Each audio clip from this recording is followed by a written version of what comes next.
What is going on, guys? Today we are looking at Prime Moment Makelele, the final SBC that you can go and do. Obviously we have used all of the loans. We will potentially do all of the SBCs if fodder does become something again. At the moment the market is absolutely on its knees. It's so high, it's unbelievable. Literally, I think the only time the market has been this high is literally day 1, day 2 of release, so it's crazy. Makelele looks actually a fantastic card. He is coming in at the most priced, I believe. Zambrotta was about $1 mil, and I think Ian Wright was about 500 to 600. Makelele is coming in just under 1.2. Obviously the SBC price is a little bit inflated, so always bear that in mind. His transfer profit is 1.3, or his transfer market price is 1.3.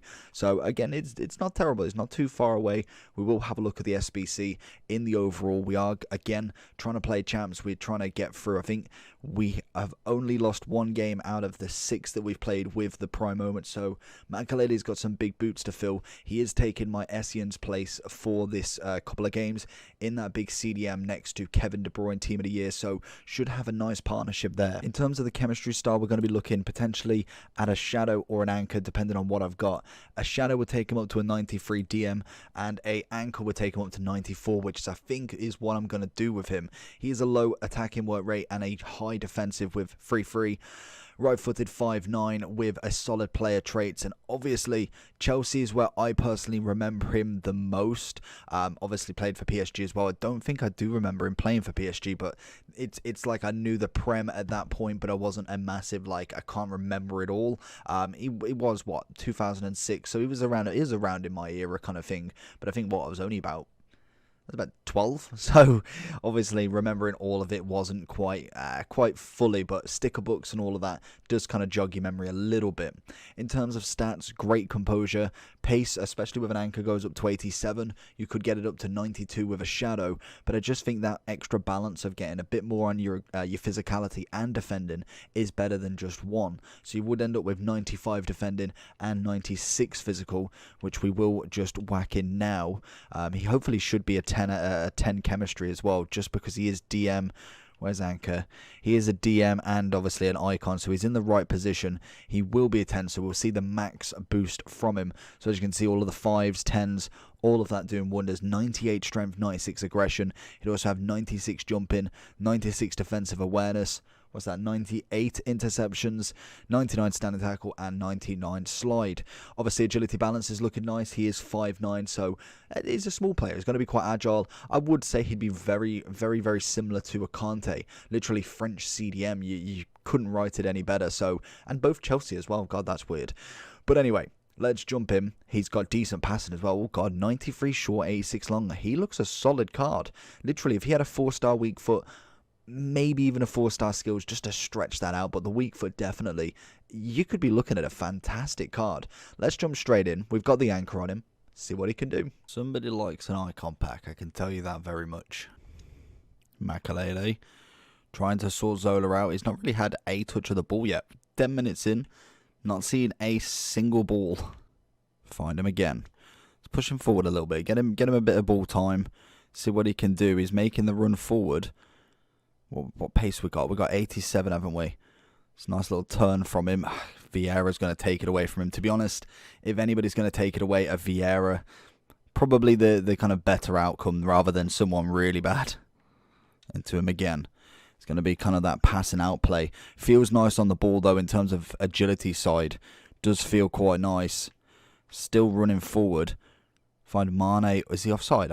Yeah, he is. Of course he is. Makelele.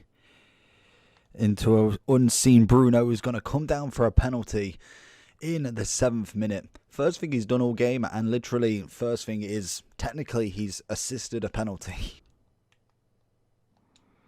Going to find Makelele in the middle. What can we see with a bit of... no, it's not going there. Say Kevin's completely out of position. Into Makelele again. He's kind of like that out player, someone who's going to just continuously give the ball to, just to literally pass it out, and then he'll do his defensive duties in the meantime, basically. Just coming steaming by with that kind of, just that presence of being there.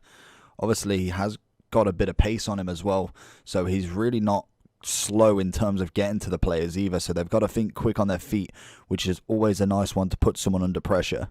See him coming across again, helping out, and literally that's all he needs to do is continuously try and get the ball back and just keep passing it forward.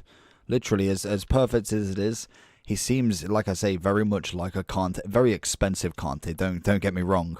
Whether Kante is justified to be as good or vice versa, to be honest with you. Makelele to see it out again. Get that stonking run. Little 1-2s with Mane.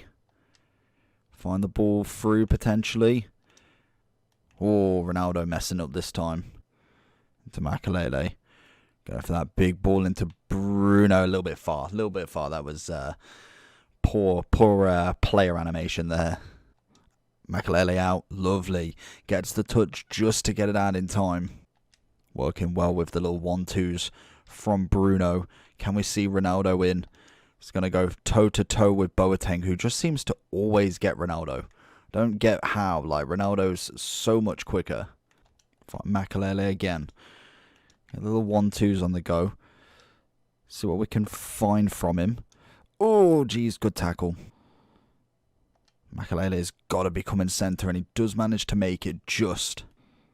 Always seems to be there, ready for the pass, if you can get the pass right to him. But he does seem to be in position always, which is very, very nice. Obviously, you know that he's not veering away from where he should be. Makelele going in. Veering away. Gnabry seems to be heavily going down that left mid. So obviously having Makelele there is helping in terms of kind of like pace and having just an extra number down there. Find Makelele bringing it forward again. It's very hard because normally De Bruyne is relatively my my kind of go-to man for bringing it forward, but Makelele is definitely stealing the spotlight on this one. Wendell versus Makelele. He's going to go for the cross. No, he's not. It's cracking work. Manages to get the goal kick just from the pressure of making him touch it again one more time before it goes out of play. There it is. Honestly, the big question you've got with him is he worth $1 million? You got to consider yourself that. 1 million coins for a CDM. Could you just use Kante? That is going to be the big question for me in terms of the overall side of him. I feel like he is good. And obviously the main thing an icon has is he's got the dynamic for the prime moment, which is always going to be a massive factor. But it's just the links. That's all you've got from him that's extra.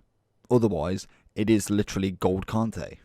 Or informed Kante, let's not do him like that. So going into the overall for Makelele, obviously like I was saying, you've got the SBC coming in at 1.8, and what you've got to give up in terms of bronze silver, you then got an 83 1 in form, an 84 1 in form, 85, 86 with 1 in form, and also an 87 with 1 in form. It's a big price tag, literally. The problem I've got is literally, even if you wanted to go, for instance, you go gold Kante, you got 66k. Yes, I'm not comparing the full version of him in terms of kind of like this is how he is, but really this is the position that he plays, and Kante is OP even with just looking at the base stats. We go with his 89. 340k, still even like a third, if that, maybe even a quarter. Yes, you got the 91, but that has got the potential to go up as well, I believe, still. So it could be a 93 Kante, which doesn't look too bad, to be honest. 1.4 mil. Obviously, you've got to actually spend coins for that one, so it is a little bit different. But even the informed Kante, for me, that is a cracking price for a player. Whereas I think this SBC is just coming in that a little bit too expensive at the moment. When we go back to normal, when we got kind of like upgrade packs, 80 player picks, maybe then I could kind of see it a little bit more. What did we get last year? A 91 CDM, the same as pretty much. Where did that end up? I'm interested. 589, so it's pretty standard, to be honest. Obviously that one's extinct because literally no one's got him on the market, but in terms of what he can kind of provide for you, he is a good player. Like, he's solid, he's always in position, he's quick, he's got the agility, defending is nice, physicals are nice, but it's just a standard DM card. There's nothing massively special. He's not going to win everything. He's not going to be able to chase every ball. Whereas you look at someone like a Vieira, for some reason his legs just seem to stretch the whole pitch. Same with Hullet. They're just next level DMs. Yes, the price difference is enormous, But that's what I'm saying. Would you rather kind of hold your fodder, go for maybe a prime icon pack, a moments icon pack, rather than going for something like this? Because realistically, most of the icon SBCs, their SBC price comes in at the same as almost a prime or prime moment icon pack. I would prefer waiting and going for that then rather than trying to do this. Yes, there is the chance that you get it back, but at least you don't have to put that much fodder into it. In my opinion, I feel like he's a solid card, but not quite worth the SBC, and this is one of the first ones, to be honest. I feel like the free stuff, if it was maybe 3-4, or even 4-4 definitely, 3-4 at the minimum, I would be a lot happier. 3-3, good stats all round, just not quite enough putting a mil into it in my opinion. But overall, I feel like he is nice. I'd give him an 8.6. 8.7. I'm not going to be too harsh to him. Let me know down below what you think about Makelele, and if you are completing him. Like I say, don't get me wrong, he is a cracking card. I just think there is so many DMs out there that literally do the exact same job. Even I'm seeing a hell of a lot in Foot Champs, the Curtis card, I think is it a Future Star or Player Moments? I can't remember which one it was, but the centre mid that you got, honestly, that card is unbelievable in that central midfield role. So putting money into that rather than doing this, obviously back then, was a very, very smart move if you have completed him. Like I say, hopefully you enjoyed. Let me know down below if you're going to be finishing Makelele. Apart from that, make sure you like, subscribe. I think I've said that 4 or 5 times. Like and subscribe. Peace.